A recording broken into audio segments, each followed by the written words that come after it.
All right, joined now by WFAN radio host Danielle McCartan. Danielle, good to see you for Playoff Talk. Hey, you too, Joe. Thanks for having me. Absolutely. It was just a few days ago we were talking about the Yankees completely healthy heading into the postseason. Then in just a few days they lose Nestor Cortes and first baseman Anthony Rizzo. So let's start at first base. What's the answer if you're Aaron Boone here? If I'm Aaron Boone, here's the order of operations I'm going to do. First of all, I need to check in with Anthony Rizzo and to see, like, okay, I know they said it was going to be a pain tolerance type thing. Okay, but at what point, I mean, is there going to be a hindrance holding the bat? Are you going to be able to swing it 90%? You know, it's on his catching hand, of course, at first base, of course. So can you catch, you know, a 90-mile-an-hour throw from a shortstop in a game? And if the answer is no to any of that, well, then you have to look at the other options. And this is, again, why it's so important that the Yankees, you know, skipped over that first round, that they had that first round bye into the ALDS. So then the second choice here is, listen, you got to look at what Ben Rice can do. And he got to start today in today's game. And that, I think, is the way that they're going to go if, in fact, Rizzo can't go. He's hard to replace. He's hitting .364 over his last 7 games. And you cannot replace Anthony Rizzo. But you know, you got to make do with what you have, and maybe it'll be Ben Rice, maybe it'll be Cabrera, but I think Ben Rice plays a little bit better defensively.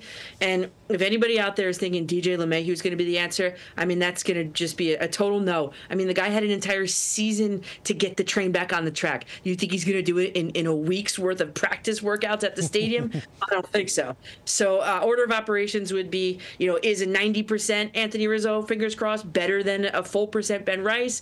If not, if there's any question, gray area there, then you have to go Ben Rice and hope the rest of the guys kind of elevate in that lineup. Yeah, you got to feel for Rizzo. He was just coming back from injury and looked like he was starting to get into form, and you know the guy's a gamer. So I think if he can go, he'll be out there. All right, let's talk about pitching. How does the Cortes injury impact their pitching plans for the postseason?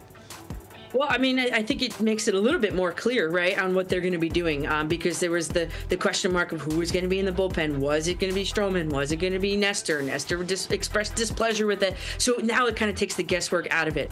Maybe he'll be back later in the postseason. We'll have to wait and see. But if it's me, I mean, the guesswork's gone. It's Cole for me. It's Rodon and it's Schmidt. It's righty, lefty, righty. And then you have Heel and Stroman out of the bullpen. And for me, you know, Heel was the question mark.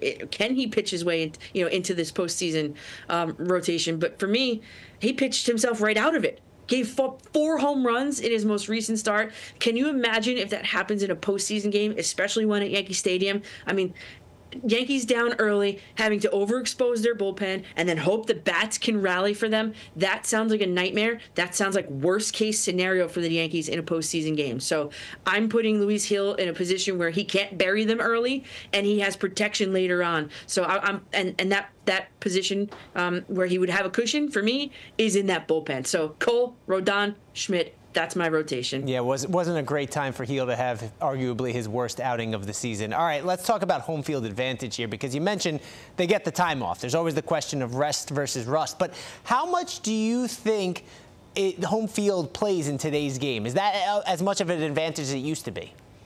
Yeah, you know, I don't know. I mean, I've been at Yankee Stadium during postseason runs, and I mean, there's nothing like it, right? You want to appease the home, as a player, you want to appease the home crowd. They're hanging on every pitch. They're behind you. They're quiet when you're working, like in football, like in offense, and they're loud when, you know. So I do think there's a little bit of merit to a postseason crowd, or else they'd be having these things at neutral sites, right? The World Series would be a neutral site, things like that. And no one wants to see that. I'm not advocating for that. I definitely don't want to see that. But yeah, I mean, look, Aaron Judge cranks a home run in the postseason. That stadium is going to be rocking. It's going to be shaking. So yeah, I mean, I think that. I know their record hasn't been great at home, but I think the Yankees are just going to kick it into overdrive once it does get to the postseason at home at Yankee Stadium. That's what you play for, home field advantage. Yeah, that neutral site idea, I think it's been kicked around, so don't say it too loud. I think in a 7-game series, we're never going to see it happen, though. Too much money for these teams at the gate. All right, let's talk about this. It's been a roller coaster ride of a season for the Yankees, mostly because they've played to their competition. Now, that wasn't good when they were playing the White Sox, but do you think it's to their advantage here in the playoffs, considering how they played against quality teams this year? Yeah, luckily the Boston Red Sox and the Chicago White Sox will not be in the postseason. Lucky for the Yankees. Yeah, I mean, as a coach, sometimes that happens, and I can't figure out why my own teams do it. I don't know what the psychology behind that is. I wish I did. I'd be a millionaire. But yeah, it's a good thing. It's a good thing that the Yankees play up to their competition as well. And I'm expecting good games from the Yankees. I mean, you've got, look, ahead in the schedule as of right now, I think it would either be the Orioles or the Tigers, and the Yankees have handled both of them pretty handily so far this season. So I'm not concerned too much about it. Let's go. Bring on the best competition. You got to beat the best to be the best, and that's what the Yankees, I think, are poised to do this postseason. Danielle, we know he's been historically good during the regular season, but how much pressure is there to perform in the postseason now for Aaron Judge? Yeah, I mean, look, I get a lot of calls at the fan and said, you know, this guy, he stinks in the postseason. And you know what? That narrative that is surrounding Aaron Judge in the postseason, listen, he's a great regular season player. We've all seen it. But it's a fair narrative. It's a fair narrative to say that Aaron Judge hasn't performed up to standard in the postseason altogether, as a whole, overall. And unfortunately, that's true. I mean, he's a career .211 hitter in the postseason. He's played in 12 series, okay, in his career in the postseason. He's got just 13 home runs and 66 strikeouts in those 12 series. So, unfortunately, the narrative is true. So, in a season where Juan Soto is guaranteed to be on the roster for just this one season, when you've got Garrett Cole not in his prime, but in his pinnacle, I mean, Aaron Judge has to buck that narrative. It is time to shake that narrative this postseason. He has to perform. He has to be able to figure out psychologically how to do what he does in the regular season and translate that into the postseason. Because you know what? Soto might not be on this roster next year, and the Yankees need him to move forward. So this is the year. If there's any time to do it, it's now. And I think he can do it. I think he can as well, but of course you got to prove it on the field. Speaking of Soto, he's obviously looking to get paid this offseason when he becomes a free agent. But how much do you think his performance in October is going to impact his payday, or is he getting the money no matter what? Man, I mean, I remember the day or 2 days later, I guess, when the Yankees made the deal for him. It was official on a Thursday, and that Saturday I was driving into the Fan listening to our sister station in San Diego, and I love doing that when big news like this breaks. And the hosts in San Diego were saying, well, you know, good luck, Yankees, like Soto shrinks in the postseason. And I looked at the numbers a little earlier today, and that's kind of like a narrative that I don't all the way believe, like I do in the Judge one.